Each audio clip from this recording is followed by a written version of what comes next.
আপনার কাছে এমন একটা ছবি আছে যে ছবিটার শ্যাডো আছে এবং সেই ছবিটার আপনি ব্যাকগ্রাউন্ড চেঞ্জ করতে চান, ঠিক এমন শ্যাডোটা না সরায়। চলেন দেখে আসি শ্যাডো রেখে কিভাবে ব্যাকগ্রাউন্ড চেঞ্জ করা যায়।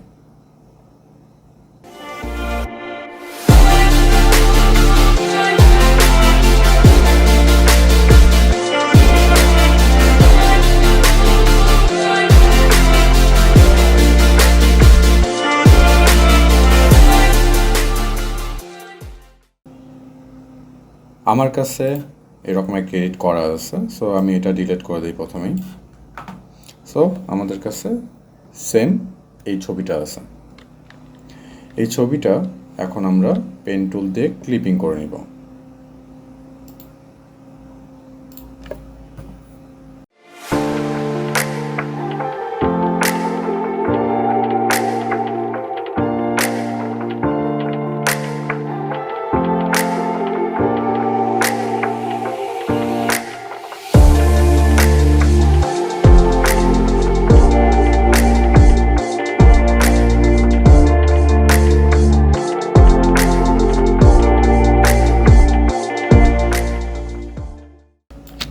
এখন আমরা এই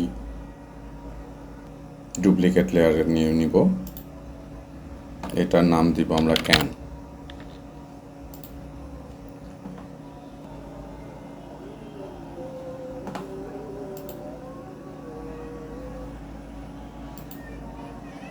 এটাকে সিলেক্ট করে নিলাম, এটাকে আমরা মাস্ক করি।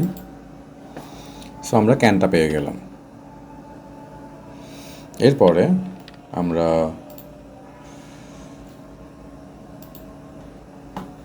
এই জায়গাটা, শ্যাডোর জায়গাটা সিলেক্ট করে নেব।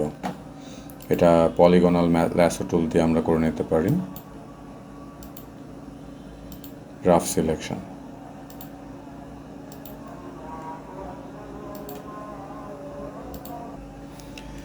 আমরা এই ব্যাকগ্রাউন্ডটা আবার ডুপ্লিকেট করে নিব, এটার নাম দিব শ্যাডো।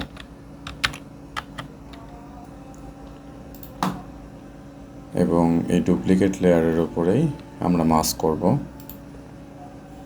আমাদের ক্যান সিলেক্ট হয়ে গেছে এবং শ্যাডো সিলেক্ট হয়ে গেছে। এবার আমরা একটা ব্যাকগ্রাউন্ড নিব যাতে ট্রান্সপারেন্ট না লাগে। সেটার জন্য আমরা কন্ট্রোল ডিলিট প্রেস করে আমাদের এই যে ব্যাকগ্রাউন্ডের কালারটা নিয়ে নিব। অ্যান্ড কন্ট্রোল ডিলিট প্রেস করলে আমাদের ব্যাকগ্রাউন্ডের যে কালারটা থাকবে সেটা চলে আসবে, এবং অল্টার ডিলিট মানে হচ্ছে ফোরগ্রাউন্ডের কালার। সো আমরা এখন এই শ্যাডো লেয়ারে যাব। শ্যাডো লেয়ারে গিয়ে আমরা একটা লেভেল ক্রিয়েট করব এবং এই লেভেলটা আমরা ক্লিপিং মাস্ক করে দেব। এই লেভেলে প্রপার্টি প্যানেলে এইখানে একটা বার আছে, এটা আমি ধরে একটু কমাবো যতক্ষণ পর্যন্ত না শ্যাডো থাকে কিন্তু ব্যাকগ্রাউন্ডটা সেম লাগে। ওকে, আমি এতটুকু নিচ্ছি। সো আমার এখানে কাজ শেষ। এখন আমি শ্যাডোটাকে ব্ল্যাক অ্যান্ড হোয়াইট করতে যাচ্ছি। এটার জন্য আমাকে শ্যাডো লেয়ারে আসতে হবে। শ্যাডো লেয়ারে এসে ব্ল্যাক অ্যান্ড হোয়াইটে প্রেস করে দিতে হবে। সো এটা ব্ল্যাক অ্যান্ড হোয়াইট হয়ে গেছে। সো এখন আমরা যদি এই ব্যাকগ্রাউন্ড লেয়ারটাকে এই কালারটা দিতে চাই, তাহলে আমাদের অল্টার ডিলিট, এই কালার চলে আসছে। এবং আমরা যদি দেখি এই হোয়াইট স্পেসটা থেকে গেছে। সো আমরা শ্যাডো লেয়ারে যাব। শ্যাডো লেয়ারে গিয়ে এইটা জাস্ট মাল্টিপ্লাই করে দিব। সো কালার সেম চলে আসছে এবং this is the ultimate result. আপনারা চাইলে এই লেয়ারগুলোকে গ্রুপ করে দিতে পারেন। এই লেয়ার 1 থেকে আমি একদম ক্যান পর্যন্ত শিফট প্রেস করে ধরে ক্লিক করলাম লেফটে, সবগুলো সিলেক্ট হয়ে গেল এবং কন্ট্রোল জি দিয়ে আমি গ্রুপ করে দিলাম।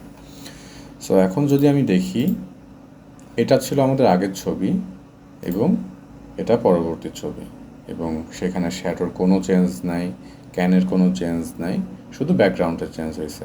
আপনারা এরকম যত ইচ্ছা ব্যাকগ্রাউন্ড চেঞ্জ করতে পারেন, যে কোনো কালারের। আমি যদি এখানে ব্যাকগ্রাউন্ডটা চেঞ্জ করতে চাই তাহলে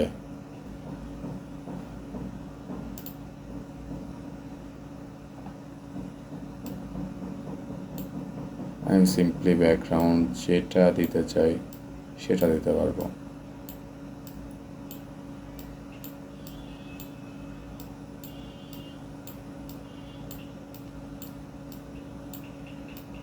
আমার কাছে আনলিমিটেড অপশন চলে আসলো। সো আপনি আপনার ব্যাকগ্রাউন্ড এভাবে চেঞ্জ করতে পারেন আপনার ইচ্ছা মতো।